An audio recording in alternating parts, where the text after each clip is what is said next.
ะที่พูดจากการเทรดการหาเงินในการเทรดเนาะ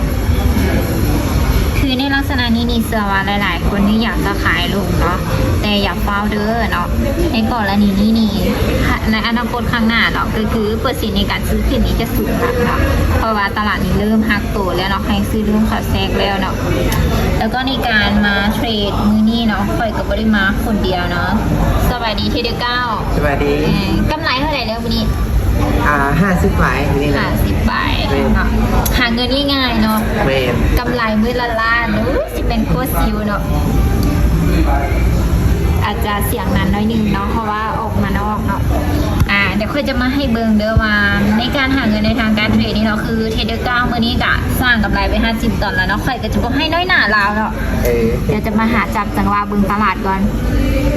เวลาเทรดน่ะเห็นบ่ค่อยว่าบ่มีผิดเนาะตลาดเนี่ยลืมขึ้นแล้วดิเห็นบ่อยากเทรดง่ายเนาะอยากเทรดแล้วมีกำไรทุกครั้งเนาะเดี๋ยวเบิ่งคลิปวิดีโอนี้ของค่อยให้จบเด้อแล้วลองไปแบบไซต์เบิ่งเนาะค่อยกล้าการันตีเลยเนาะกำไร100%คือในลักษณะนี้เนาะหรือว่าเวลาที่เจ้าเทรดทำเฟรมระยะยาวเนาะให้เจ้ามาสังเกตเบิ่งตลาดภาพรวมก่อนเนาะคือในโซนนี้นี่จะซื้อคืนนี้บ่ได้ละวันนี้เนาะเอาอย่าฟ้าดูตัวลงมาดิถ้าว่ามันเขียวขึ้นมาหาอยู่ในช่องของราคา 2.2878 นี่เนาะขึ้นบอ2878ในช่องนี้โอเคเอาเดือนนี้ใครจะขายเนาะขอไปทีอย่าฟ้าลดตัวลงมาขอไปที2ออเดอร์เนาะ20 ดอลเนาะขายมาเลยเด้อนะเห็นบอกลงมายาวๆเลยในขณะนี้แต่ว่าต้องออกอีกประมาณ2ออเดอร์3ออเดอร์เลยเนาะจึงจะมีกำไรเฮาเฮดเดอร์9เพราะว่าออเดอร์นี้ค่ะคอยบินนี้คอยจะได้อยู่ที่20 ดอลเนาะคอยจะได้ที่ประมาณ19 ดอลเนาะ19 ดอลไปเนาะเพราะว่ามันให้ผลทับอยู่ที่ 95% เนาะหาเงินซิวๆพวกเจ้าเนาะวินบอโอเคสวย19 ดอล19 ดอลกับอยู่ที่400,000 ไปเนาะเทเดอร์9ไลน์ให้เนี่ย19 ดอลถือเท่าใด9 หล่นบ่แมนไลน์ให้เนี่ยที่จะเป็นเรื่องของไลน์ของเลย9 ดอล19 ดอลถือเท่าใดเดี๋ยวนี้เลทเงิน433,000เอามาโชว์เลยเห็นบอกค่อยหาเงินได้ที่เดียวได้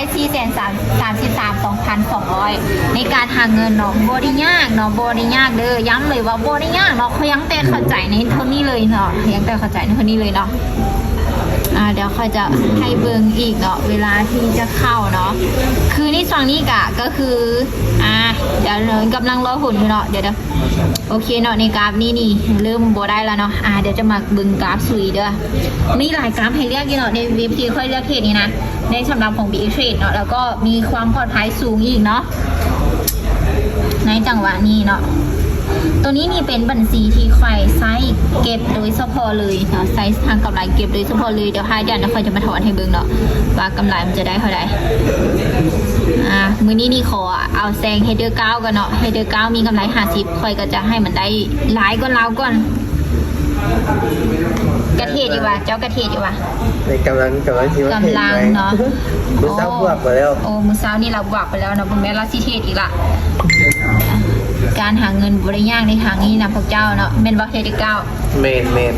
เขาจะได้ศึกษาเป็นปะเมนเขาเป็นศึกษาแล้วกันมันเพียรเนาะเบิ่งพัฒนาเสิ่งไปนำหาเทคนิคในการเทคที่ว่ามันตอบโจทย์สำหรับเขาเนาะก็สามารถสร้างเงินให้เขาได้แล้ว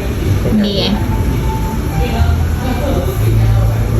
หาเงินมื้อละล้านก็ได้2 ล้าน10 ล้านก็ได้เนาะผมเป็นแต่เขากล้าที่จะลงทุนกับมันแมนเดี๋ยวเขาจะออกออเดอร์เนี่ยออเดอร์นี้ก่อนบัดนี้ขึ้นใหญ่2นี้กราฟมาทีอีทีเรียมอีทีเรียมโอเคลงมาในจังหวะนี้ลงมาในจังหวะในลักษณะแบบนี้เปอร์เซ็นต์ซื้อนี่จะสูงก่อนซื้อไปทันอยู่ออเดอร์นี้นี่ว่าแล้วเนาะแต่ว่าบวกขาดคำเนาะลืมขึ้นไปละอย่าฟ้าดิบอกว่าตามหาหน่อยเดียวสิให้เขาอยู่เนาะขึ้นไปก่อนเอาเดี๋ยวนี้คอยซื้อเด้อคอยซื้อเนาะ กำไรเอาเดี๋ยวนี้ก็จะเผาให้เดือเก้าแล้วเนาะแต่ว่าค่อยจะบ่ไปโตแล้วเนาะจะบ่เผาก็ตามเนาะค่อยจะเก็บไปก่อนเฮ้ยจะเฝ้าลงนี่ขึ้นไปก่อนกลับไปก่อนกลับไปโอ้เสมอเนาะดีได้เสมอเนาะตลาดเริ่มเข้ายากละ